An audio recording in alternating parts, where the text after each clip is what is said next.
వందనాలమ్మా.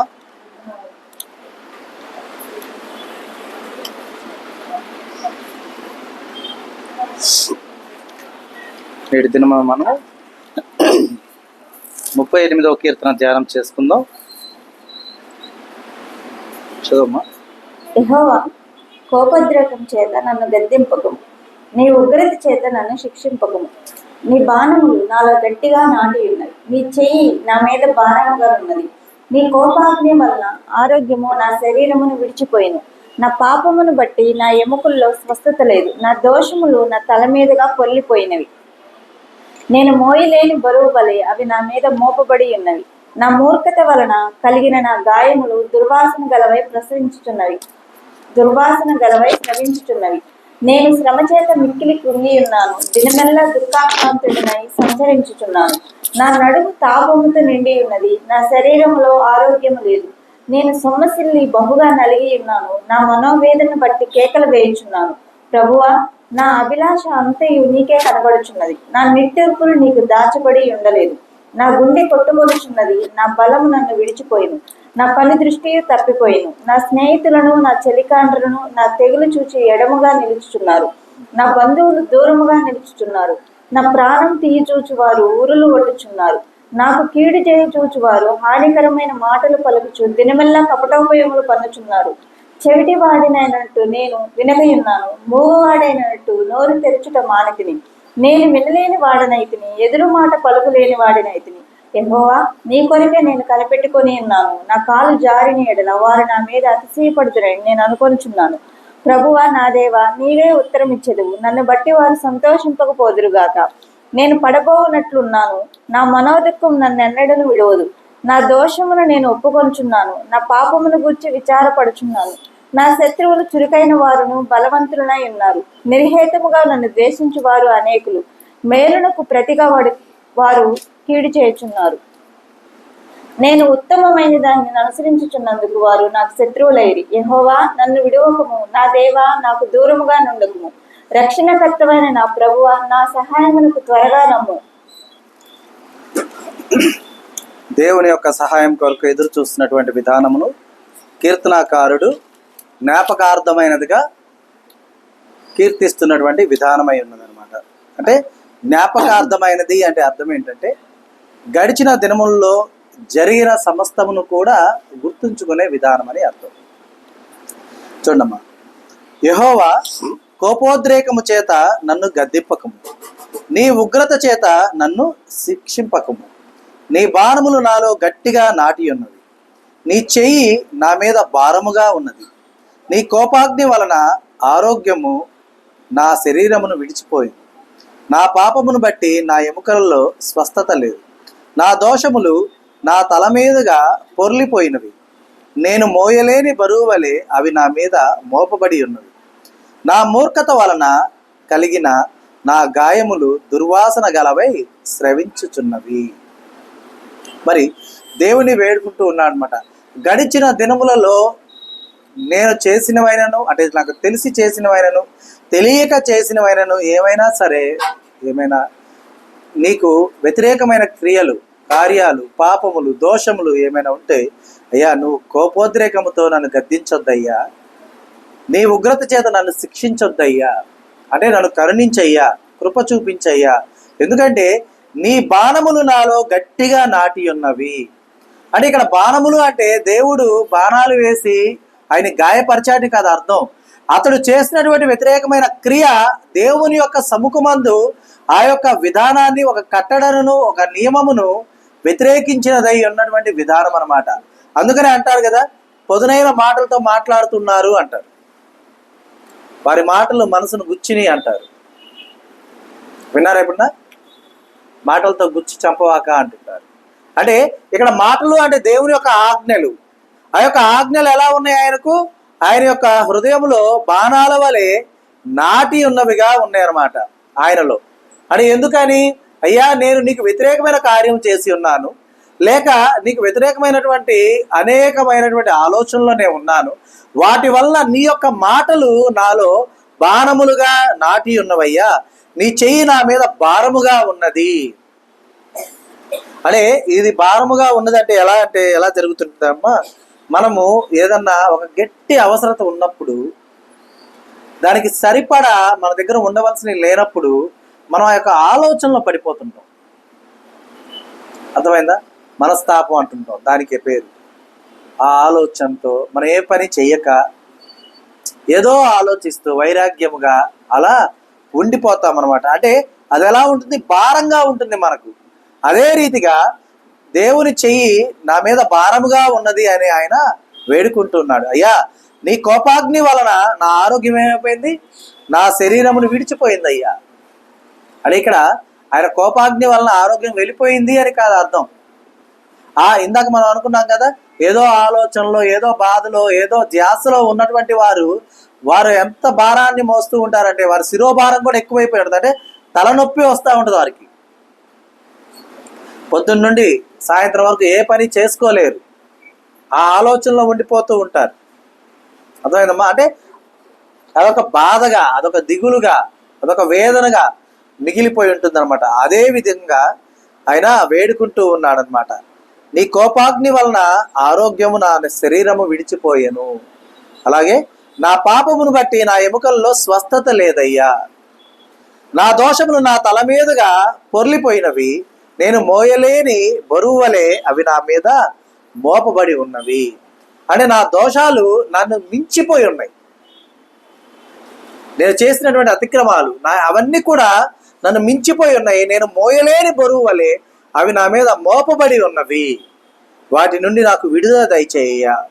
ఎందుకంటే నా మూర్ఖత వలన కలిగిన నా గాయములు దుర్వాసన గలవై స్రవించుచున్నవి. నా మూర్ఖత్వం అంటే నేను ఏదైతే నమ్మానో ఆ సిద్ధాంతము అదే కరెక్ట్ అన్నటువంటి ఆ యొక్క విధానము మూర్ఖత్వం అయి ఉండగా, ఆ మూర్ఖత వలన కలిగినటువంటి గాయాలు, అంటే గాయాలు అంటే మనం కోల్పోయిన కొన్ని ఉంటుంటాయి. ఆ కోల్పోయిన వాటిని తలుచుకుంటే వేదన కలుగుతుంటుంది, బాధ కలుగుతుంటుంది అనమాట. అర్థమైందా? మన జీవితాల్లో కూడా మనం ఏదో ఒక సమయాన మనకు బాగా ఇష్టమైనటువంటి వారు కావచ్చు, లేకపోతే మనకి ఇష్టమైన వస్తువుల్ని కావచ్చు, లేదంటే మనకి ఇష్టమైనటువంటి ఏవైనా సరే వాటిని మనము చేజార్చుకున్నటువంటి ఆ యొక్క సమయాన్ని మనము ఎప్పుడు తలుచుకున్నా కూడా ఎలా ఉంటుందమ్మా? హృదయం భారం ఎక్కి బరువైపోయి ఆ యొక్క సమయాల్లో మనకు ఉన్నటువంటి విధానం అంతా గుర్తొస్తుంటుంది. అట్మాస్ఫియర్ అని ఒకటి ఉంటుంది. అంటే ఏంటిది అర్థం? వాతావరణం. ఈ వాతావరణం ప్రతి ఒక్క నరునికి ఒక్కొక్క విధానమైనటువంటి వాతావరణం ఉంటుంది, తెలుసా? అది బయట వాతావరణం గురించి నేను మాట్లాడట్లా. మీరు గమనించండి, ఎప్పుడు కూడా మీ యొక్క స్మెల్లింగ్ సెన్స్ అనేది ఒక సెన్స్, అంటే ఒక స్మెల్, ప్రత్యేకమైన ఒక స్మెల్ మీకు వస్తూ ఉందనుకోండి. ఆ స్మెల్ మీకు ఏదో ఒక సమయాన్ని వచ్చి ఉంటుంది. మీరు ఏం చేస్తున్నా, ఎలా ఉన్నా కూడా అది మిమ్మల్ని తాకుతూ ఉంటుంది అనమాట. మీకు ఆ సమయాల్లో ఎలా ఉన్నాయి, ఒకవేళ ఆ సమయాల్లో మీరు సంతోషంగా ఉన్నారు అనుకోండి, ఇప్పుడు ఆ సంతోషాన్ని మళ్ళీ తీసుకొచ్చుంటుంది. ఆ సమయాల్లో మీరు విచారంతో, బాధతోటి, దిగులుతోటి, కంగారుతోటి ఉన్నారనుకోండి, మరలా ఆ కంగారు వాటిని గుర్తు చేస్తూ ఉంటుంది అనమాట. అంటే ఇక్కడ అలాంటి అర్థం అనమాట. ఏమని? దుర్వాసన గలవై స్రవించుచున్నవి, అంటే రక్తము కారుచు ఉన్నవని అర్థం అక్కడ.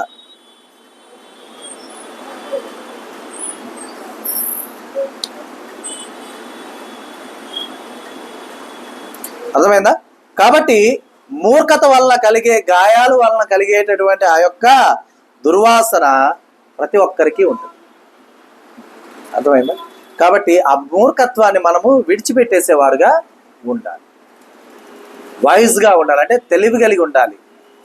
గమనించాలి. నేను శ్రమ చేత మిక్కిలి కృంగి ఉన్నాను, దినమెల్లా దుఃఖాక్రాంతుడనై సంచరించుచున్నాను. నా నడుము తాపముతో నిండి ఉన్నది, నా శరీరములో ఆరోగ్యము లేదు. నేను సొమ్మసిల్లి బహుగా నలిగి ఉన్నాను, నా మనోవేదనను బట్టి కేకలు వేయుచున్నాను. ప్రభువా, నా అభిలాష అంతయు నీకే కనబడుచున్నది, నా నిట్టూర్పులు నీకు దాచబడి ఉండలేదు. నా గుండె కొట్టుకొనుచున్నది, నా బలము నన్ను విడిచిపోయాను, నా కనుదృష్టియు తప్పిపోయాను. మరి చెప్తూ ఉన్నాడు, అయ్యా నేను శ్రమ చేత మిక్కిలి కృంగి ఉన్నా. శ్రమ చేత అంటే ఇక్కడ గమనించాలి, మనము మన యొక్క దినచర్య అంటే ప్రతిరోజు మనం చేసే పనులు కాదు శ్రమ అంటే. ఇక్కడ శ్రమ వేరు. నేను శ్రమ చేత మిక్కిలి కృంగి ఉన్నాను. శ్రమ అంటే నువ్వు మోయలేని నీ బాధ.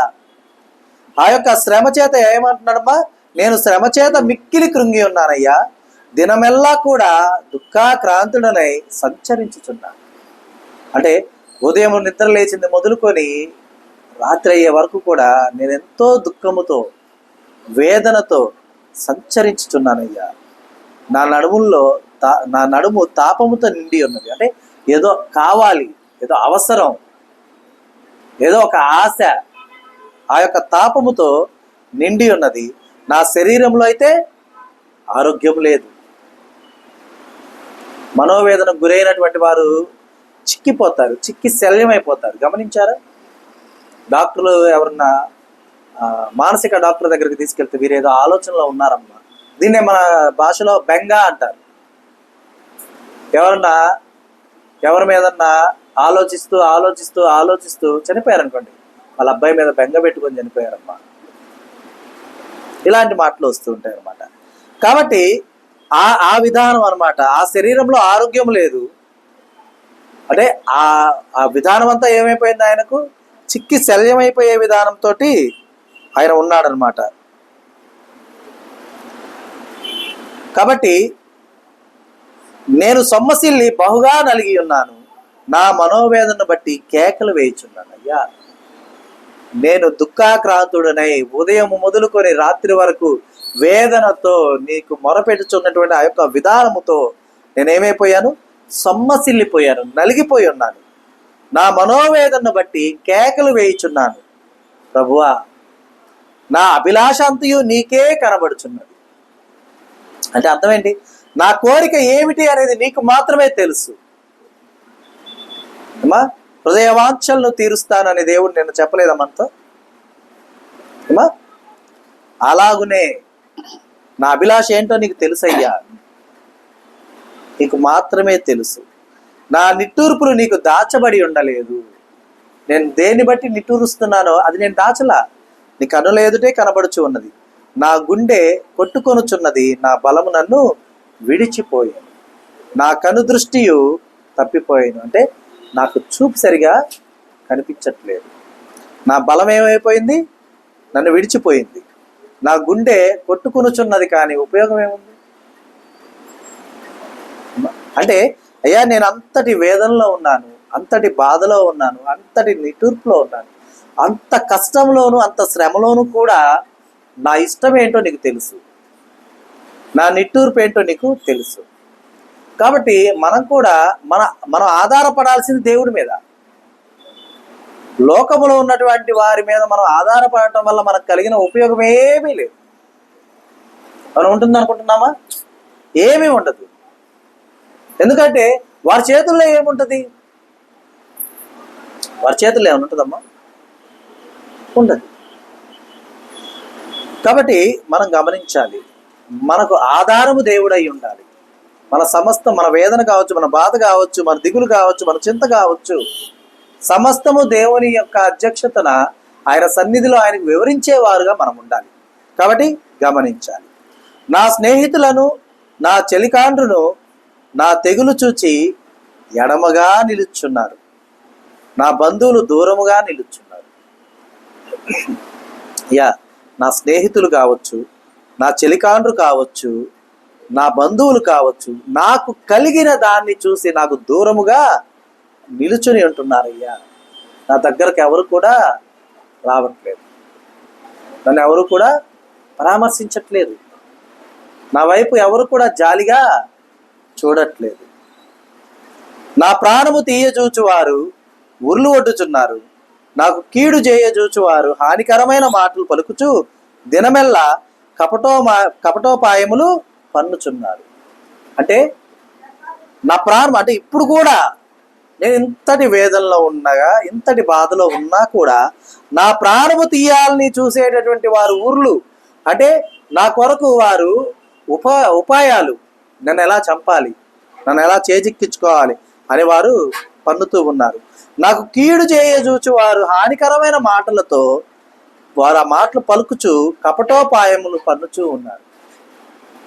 అంటే నన్ను దూషిస్తున్నారు, నన్ను చంపాలని చెప్పేసి పన్నాగాలు పన్నుతున్నారు. కాబట్టి ఇలాంటి వారి చేతిలో నేను చిక్కకుండా ఉండటానికి నీవు నాకు తోడై రక్షణవై ఉండవయ్యా అని చెప్పి వేడుకుంటూ ఉన్నాను అనమాట.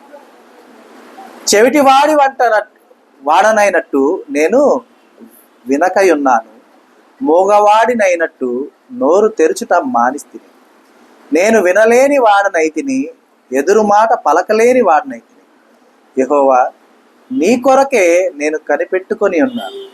నా కాలు జారిన ఎడల వారు నా మీద అతిశయపడుదురని నేను అనుకొనుచున్నాను. ప్రభువా, నా దేవా, నీవే ఉత్తరమిచ్చెదవు. నన్ను బట్టి వారు సంతోషించక పోవుదురుగాక.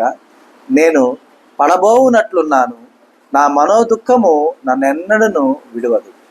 మరి చెప్తూ ఉన్నాను అనమాట, అయ్యా వారు అన్ని మాటలు మాట్లాడుతున్నారు, వారు అలా అంటున్నారు, ఇలా అంటున్నారు, అయినా కూడా చెవిటివాడు ఎలా ఉంటాడో నేను అలా అయిపోయి వినలేకపోతున్నా.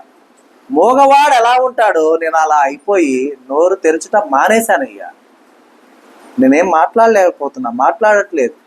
నేను వినలేని వాడినయ్యాను, ఎదురు మాట్లాడలేని వాడినయ్యాను. ఎందుకంటే నేను నీ కొరకే కనిపెట్టుకొని ఉన్నాను. వారితో మాట్లాడటం, వారి మాటలు వినటం వల్ల నాకు వచ్చిన ఉపయోగం ఏమి లేదు. మనం కూడా ఇలాగే ఉండాలా? అర్థమవుతుందా? ఎవరన్నా మనల్ని ఏమైనా అన్నారంటే వారు ఒక్క మాట అన్నమాట మన చెవిని పడగానే వారి చెవిలో మన మాటలు 10 పడేలాగా ఉంటాం మనం. అర్థమైంది? అప్పుడు మనం ఎవరి కొరకు కనిపెట్టుకొని ఉన్నాం? ఎవరి కోసం కనిపెట్టుకోవాలా? కానీ ఆయన ఏం చేస్తున్నాడు? అయ్యా, చెవిటి వాడినైనట్టు నేను వినకై ఉన్నాను, మూగవాడినైనట్టు నోరు తెరుచుట మానేశాను. నేను వినలేని వాడనైతిని, ఎదురు మాట పలకలేని వాడనైతిని. ఎందుకంటే యెహోవా, నీ కొరకే నేను కనిపెట్టుకొని ఉన్నాను. నా కాలు జారిన ఎడల వారు నా మీద అతిశయపడుదురు అని నేను అనుకొనుచున్నాను. ప్రభువా, నా దేవా, నీవే ఉత్తరమిచ్చెదవు. అయ్యా, నీవే నాకు సమాధానం చెప్తావు. నా కాలు జారి నేను పడ్డాను అనుకో, వారు దాన్ని చూసి సంతోషిస్తారు. కాబట్టి అలాంటి వాళ్ళ గురించి నాకు అవసరం లేదు. నేను నీ కొరకు కనిపెట్టుకొని ఉన్నాను, నీ కోసమే నేను ఎదురు చూస్తూ ఉన్నాను. కనుక నేను మౌని అయి ఉన్నాను, అలాగే వినని వాడనై ఉన్నాను. కాబట్టి వారు నన్ను బట్టి వారు సంతోషించకపోవుదురుగాక. అంటే వారికి నా వలన సంతోషం కలగకుండా ఉండేలా చెయ్యయ్యా. నేను పడబోనట్లున్నాను, నా మనోదుఃఖము నన్ను ఎన్నడూ విడవదు. అయ్యా, నాకు కలిగినటువంటి ఈ మనోవేదన, ఈ దుఃఖము నన్ను విడవదు. నేనైతే పడిపోయేవాడుగా ఉన్నాను. కాబట్టి వారు మాత్రం నన్ను చూసి అతిశయపడకుండా ఉండేలాగా నన్ను రక్షించు ప్రభువా అని వేడుకుంటూ ఉన్నాను అన్నమాట. నా దోషమును నేను ఒప్పుకొనుచున్నాను, నా పాపమును గూర్చి విచారపడుచున్నాను. నా శత్రువులు చురుకైన వారును బలవంతులనై ఉన్నారు, నిర్హేతుకముగా నన్ను ద్వేషించువారు అనేకులు. మేలునకు ప్రతిగా వారు కీడు చేయుచున్నారు. నేను ఉత్తమమైన దాన్ని అనుసరించినందుకు వారు నాకు శత్రువులయ్యారు. యెహోవా, నన్ను విడువకుము, నా దేవా, నాకు దూరముగా ఉండకుము. రక్షణకర్తవైన నా ప్రభువా, నా సహాయమునకు త్వరగా రమ్ము. మరి ఆయన వేడుకుంటూ ఉన్నానమాట, అయ్యా, నా దోషాలు నేను ఒప్పుకుంటున్నా, నా పాపాలని నేను దాన్ని బట్టి విచారపడుతున్నాను, అంటే వాటిని బట్టి బాధపడుతూ ఉన్నాను. కాబట్టి నా శత్రువులు ఎలా ఉన్నారంటే చురుకైన వారై ఉన్నారు, అలాగే బలవంతులైన వారై ఉన్నారు. అంటే వాళ్ళు బలంగా ఉన్నారు, చురుకుగా ఉన్నారు. నిర్హేతుకముగా నన్ను ద్వేషించేవారు అనేకులు, అంటే కారణము లేకుండానే నన్ను ద్వేషించేవారు అనేకులైపోయారయ్యా. నేను మేలు చేస్తే వారు నాకు దానికి ప్రతిగా కీడు చేస్తూ ఉన్నారు.